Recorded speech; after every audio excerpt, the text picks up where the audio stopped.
I have been sitting close to the window, my window into heaven. My eyes fixed on Akka, that city in the distance, white in the sunlight, has been drawing the very soul out of me. I have been feeling the power of the magnet there.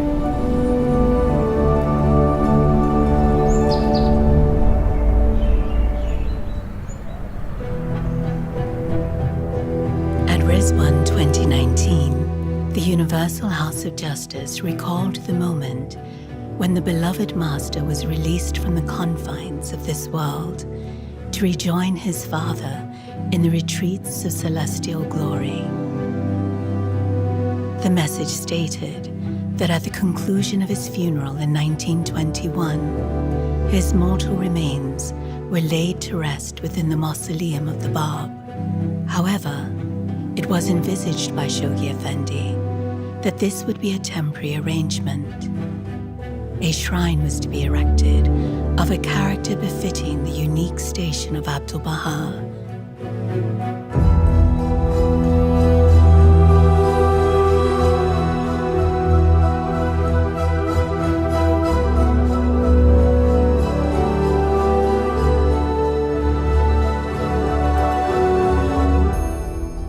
In the tablet of visitation, Abdu'l-Bahá says, "Make me as the dust on the pathway of beloved ones." This was a lead for me into what this shrine should be.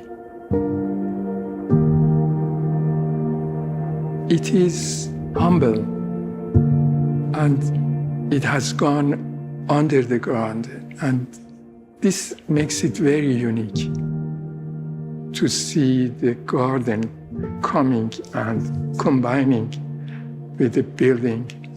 It is somehow a mix of garden and building together.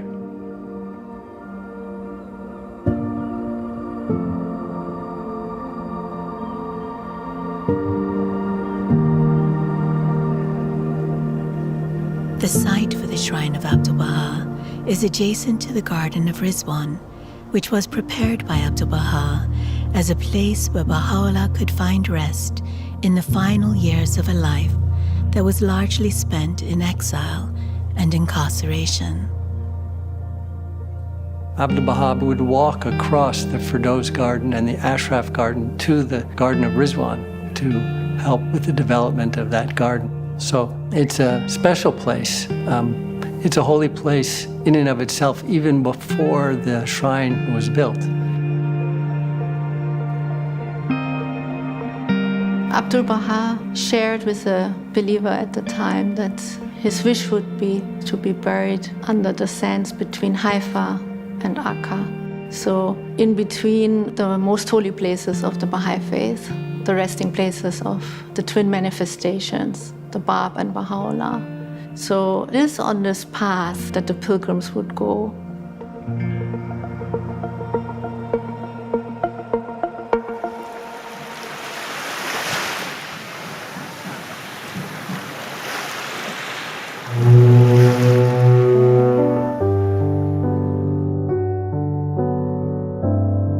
When the early pilgrims would come here, and they would arrive here by steamer ship, and beloved Abdu'l-Bahá would send a carriage for them, they talk about the fact that the waves from the Mediterranean Sea would lap up on the wheels and on the hooves of the horses.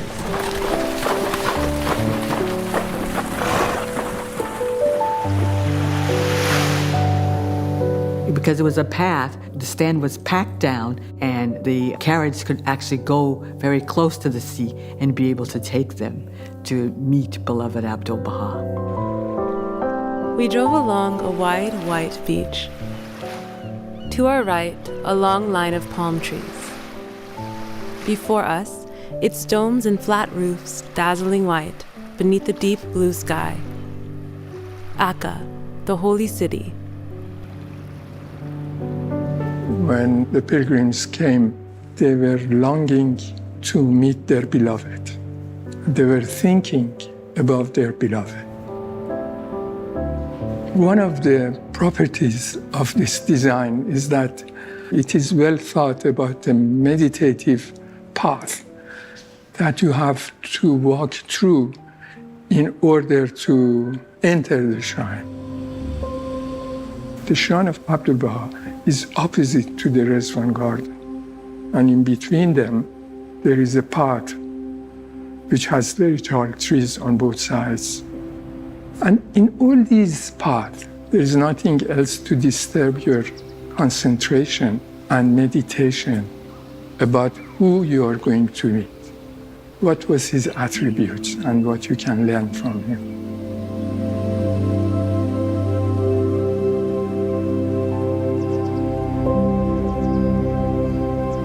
You enter the entrance of a big courtyard, and that large courtyard is the shape of the arms that wants to embrace you, with the terraces of flowers on both sides, like the open arms of Abdu'l-Bahá.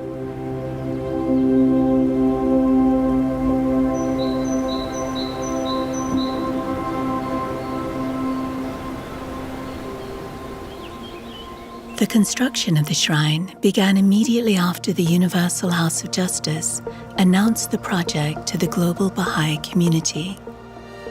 Very quickly, the project office came together, and by June of the same year, 2019, we have been in operation here. So the foundation was such a substantial element of this project in the beginning, where we spent many, many months leveling the ground because it's close to the Mediterranean Sea and making sure that we're starting off on a substantial footing.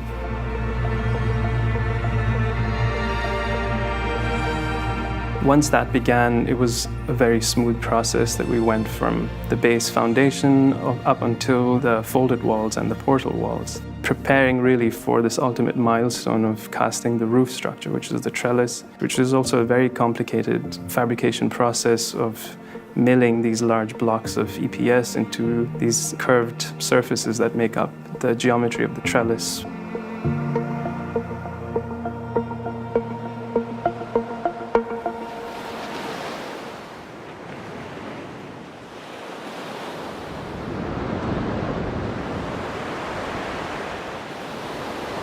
In early April 2022, a fire caused by an accident broke out at the site.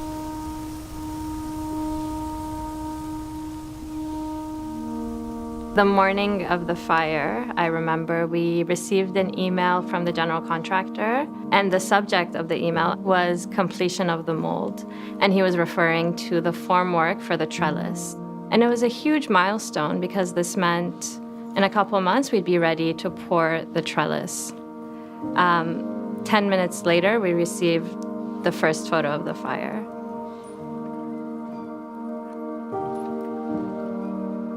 That was really hard for us to digest, as well as not just us, but also every person that was working on site, because they had taken such high levels of ownership of the work that they were doing.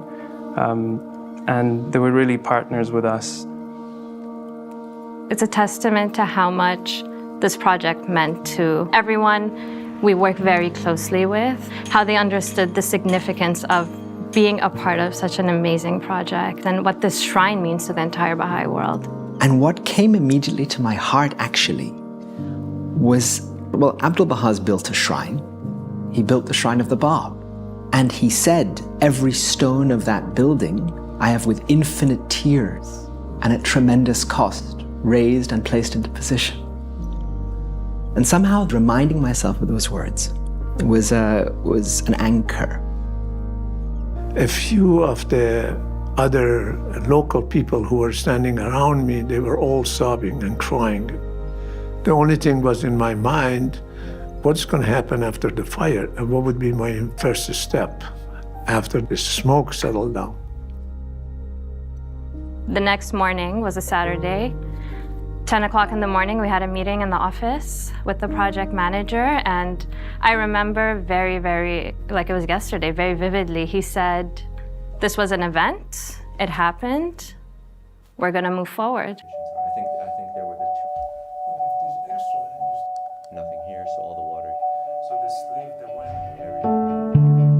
The images and scenery was unbelievable, but yet we knew the project survived because we saw what was burned. It was all the bells and whistles, not the structure itself.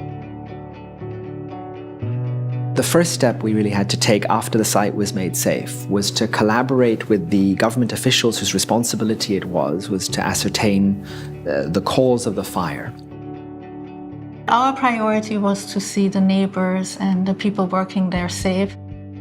We got a lot, I would say, over 100 messages of sympathy, support, questions like how can we help? These came from the mayors of cities, including Akka, but also from national government officials, from neighbors, and just from concerned friends here in the country.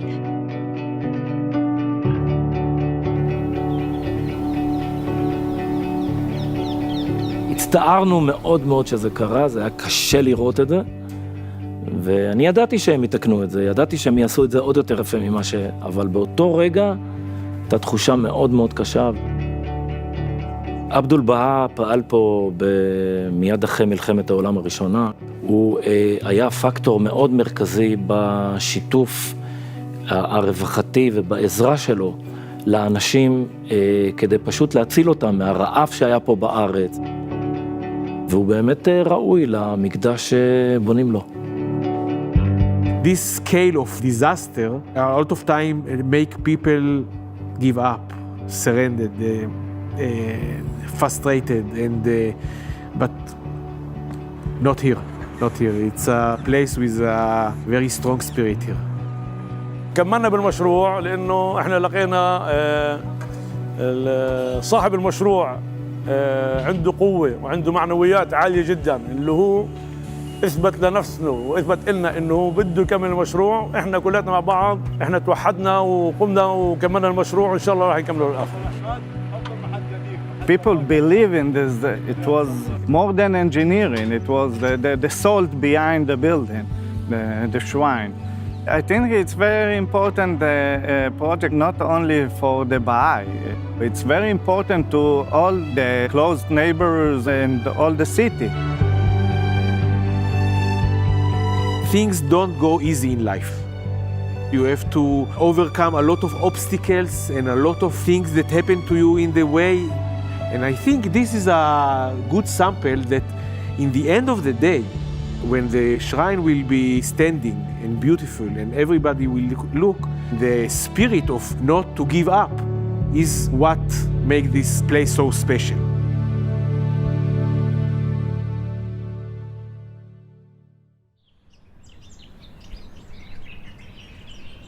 In July of 2022, once all of the necessary inspections were made, the project team was able to begin cleaning the site and repairing damaged areas. One simple task was to just clean the site, get rid of the debris, and then washing the walls, sandblasting where needed. So really clean up the site so we can see the body of the concrete was intact. And we made sure that's the case by doing many tests right after, within the first few weeks. And they call it core test and drilling test, which is specified by structural engineer. Because of this level of accuracy needed, we decided the best thing is to rebuild the column, even though they were structurally sound. And so we stayed with the original design, and we didn't have to affect the production of the marble cladding. We are utilizing this opportunity to refine what we had done before, to learn from it, to optimize as much as we can, and do it faster and do it better.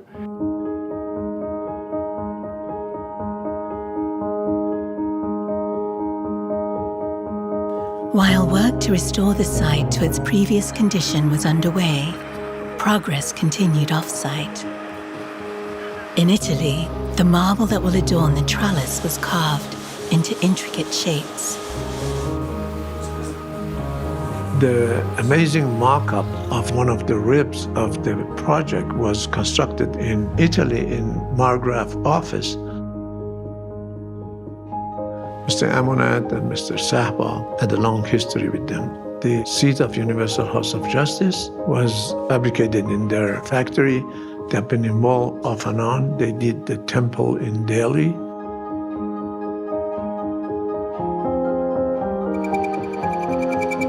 Meanwhile, at the iron shop of the Baha'i World Center, staff and local artisans were swiftly fabricating lampposts that will beautify the gardens in day and illuminate them at night. The blueprint was given to us by Shoghi Effendi, so the lampposts were here before any of us came here. A material which is given to us, we have to bring it to its utmost perfection. There is a team behind all these processes, which are locals and volunteers. Alongside these advancements, preparations for the gardens steadily continued. So currently with the landscaping, we've been working really hard with testing the different plants that we're going to be using. Because actually we've chosen plants that are not generally used currently in the Baha'i World Center palette. The climate within Haifa and Akka is very different even for the plant material. So what does really well in Haifa doesn't necessarily do the best in Akka. So we've taken a lot of time to find what are the best materials to use, and particularly because the Rezvan Gardens site is so close to the sea and the winds will really come in. We're using a lawn that's for these areas here. We're trialing one that is tolerant to salt spray. So far the test is going really well. You know, the whole goal of the garden is that have it a very dignified spot for Abdu'l-Bahá. In August of 2022, once the cleaning of the site was completed, work on the central edifice resumed. Another milestone was reached in November of the same year, with the completion of the base layer of the western berm. The implementation of the design of the berm requires the team to coordinate about 25,000 cubic meters of EPS blocks that you see right here. EPS is the perfect lightweight construction material, which is appropriate for the kind of design we're going into. The berm on both sides of the central edifice are connected through the trellis, on top of which is a beautiful landscaping design area which blends with the entire landscaping of the whole project. On the northeast corner of the site, work began in December of 2022 on the Akka Visitors Center, which will welcome pilgrims and visitors to the Shrine of Abdu'l-Bahá and the Rizwan Garden.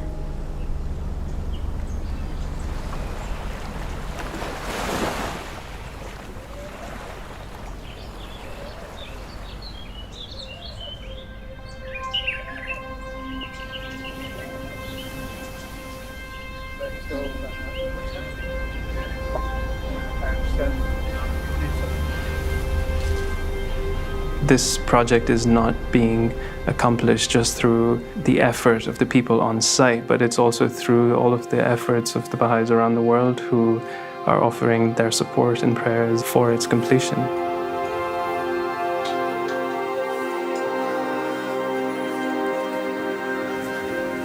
El diseño del Santuario de Abdu'l-Bahá me hizo pensar en qué bendición más grande estar en una época tan especial en donde podemos ver la construcción física de algo que también en esencia es espiritual.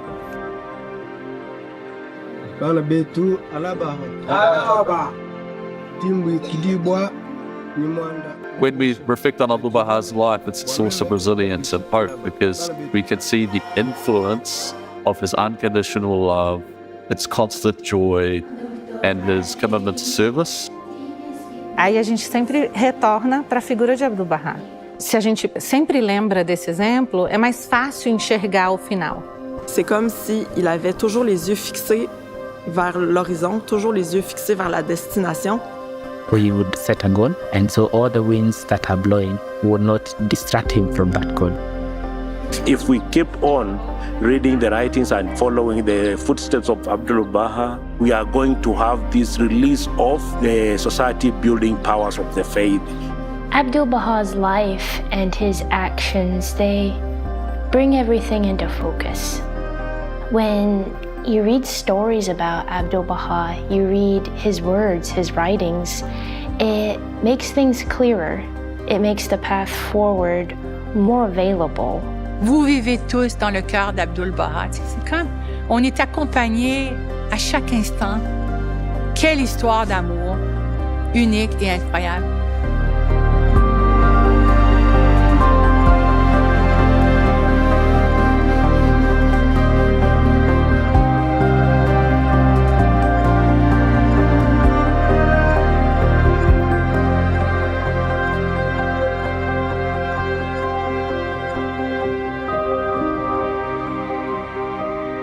Our carriage stopped. I knew we were at the door of the master. My heart almost ceased to beat.